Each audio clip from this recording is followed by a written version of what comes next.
Magandang araw mga kaibigan. Pag-usapan natin ngayon si Solicitor General Minardo Guevara na pagkatapos niyang mag-submit ng manifestation sa Korte Suprema na ayaw niya o ayaw nila. Tumatalikod sila sa obligasyon nilang abogaduhan o depensahan ang mga respondents sa writ of habeas corpus na na-file sa Korte Suprema tungkol kay PRRD. Ngayon, grabe ang papuri na hinaani ni Solgen Guevara. Unahin natin, ito, post ni Senator Ronald Bato de la Rosa 28 minutes ago. Sabi niya, mabuti pa itong Solicitor General. Alam nila ang kanilang trabaho. Mabuhay po kayo, Solgen Guevara et al. For refusing to defend this abusive government. Sa aking vlog tungkol nito, ang daming comments na ito, si Jellyfish sa dagat. Sabi niya, thank you, Sir Minardo Guevara, sa iyong paninindigan. I salute you, Sir. Si Elias Aragas, if the Solicitor General is true to his word, then he deserves the respect of all those who are supporting PRRD. Yes, lot of respect.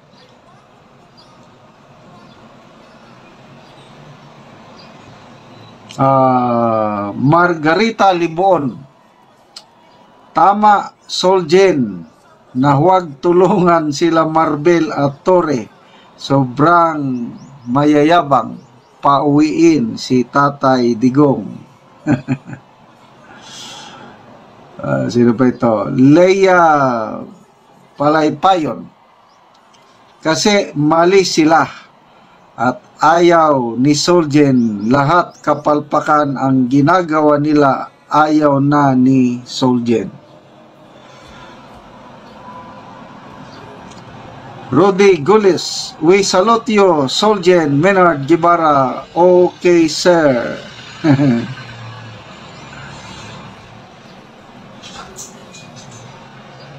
So, congrats. Ito, si Eric Sio. Congrats, Solgen. Do your job right. You will never go wrong. Don't let Torre retire peacefully. No retirement benefits. Precious Jemsa, God is so good po talaga. Sana makauwi na nga po si Tatay Digong. Yes, palagi ko, answered prayers natin ito, di ba? Nagdarasal tayo para sa kapakanan ni Tatay Digong. Ito na. Ako, I do not expect na ang Solgen tumalikod sa kanyang tungkulin. Tingnan nyo sa mga oral arguments ng PhilHealth issue. Nandun ang Solicitor General. Sa constitutionality of the budget, April 1, 2, and 3, hindi naman siya tumalikod. Haharap siya ang magiging abogado ni Congresswoman Stella Kimbo. So, dito, nakakagulat na ayaw. Hindi pwede. Bakit? Kasi ang paninindigan ng Solgen, wala ng jurisdiction ang ICC sa atin. Ang paninindigan ng Solgen, gumagana ang justice system sa bansa, gumagana ang korte, gumagana ang prosecutorial service, gumagana ang lahat. Bakit kailangan mo pa ang ICC? Di ba?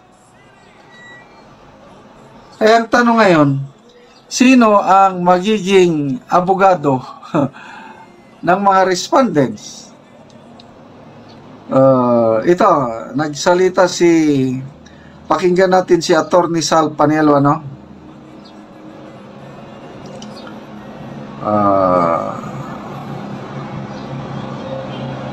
Ito, sa SMNI News.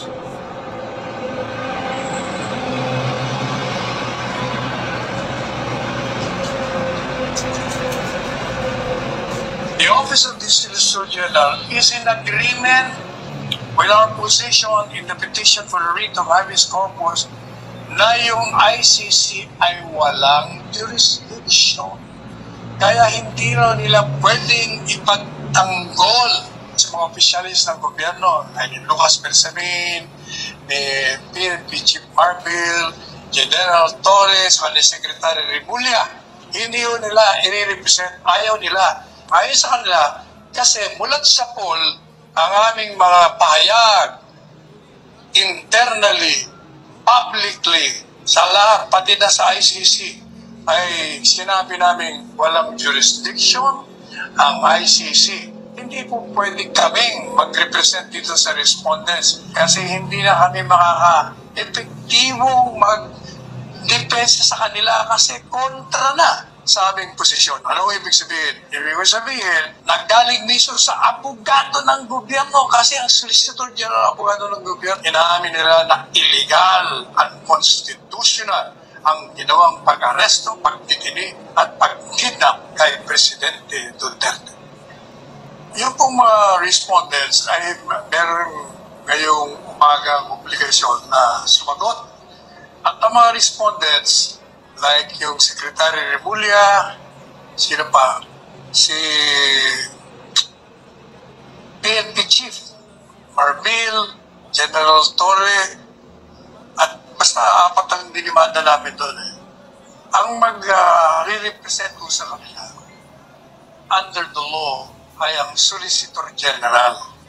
Kung matatandaan nyo, yung Solicitor General ay ilang beses natin tinurig siya. Katunayan, kanina lang, di ba, pinatang ko yung, pinaalala ko yung walang jurisdiction pero kung ano nung pinapile nila. Ganun pa man, sila ang abogado ng gobyerno sa aming petition for writ of habeas corpus.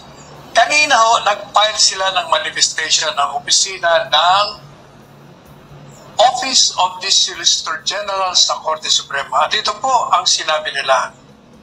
Babasahin ko lang ho yung mga pertinent paragraphs. To recall on March 17, 2018, the Republic of the Philippines in the exercise of its sovereign prerogative under Article 127, Paragraph 1 of the Rome Statute, deposited with the Office of the United Nations Secretary General its written notification of withdrawal from the statute. The withdrawal took effect on March 17, 2019. Paragraph 4 sa kanilang manifestation sa Supreme Court.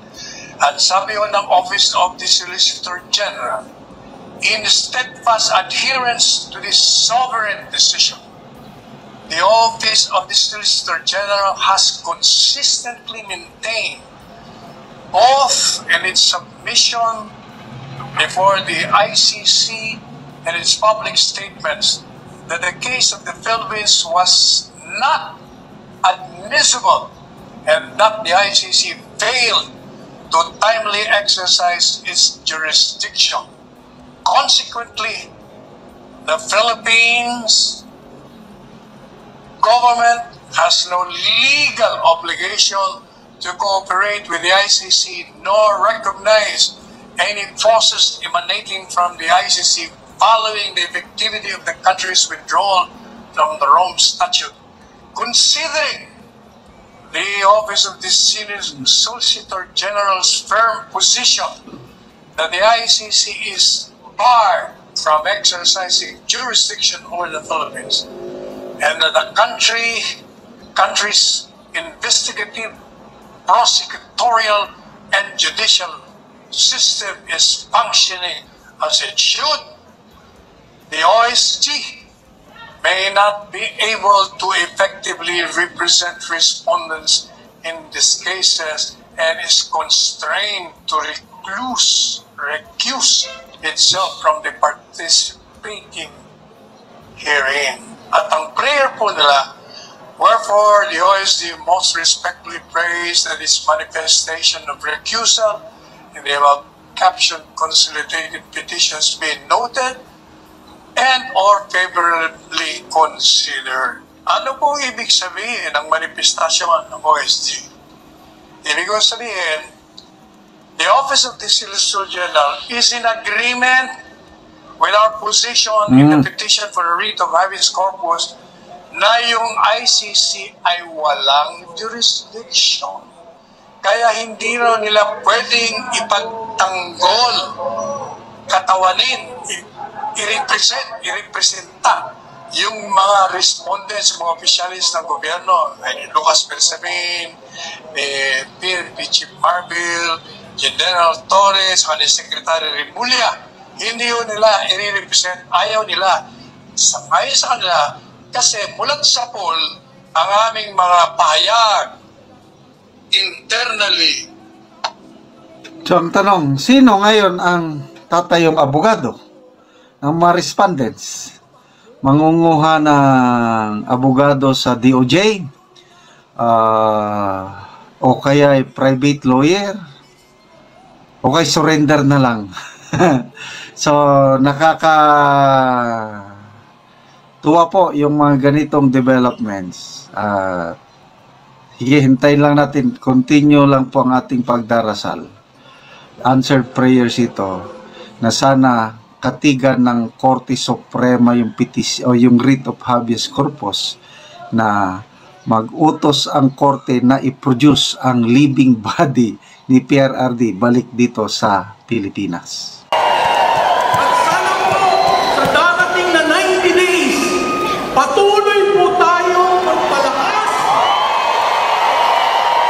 Patuloy po tayong ipaglaban ang ating kandidato na kinulong nila at hindi nakasama sa atin.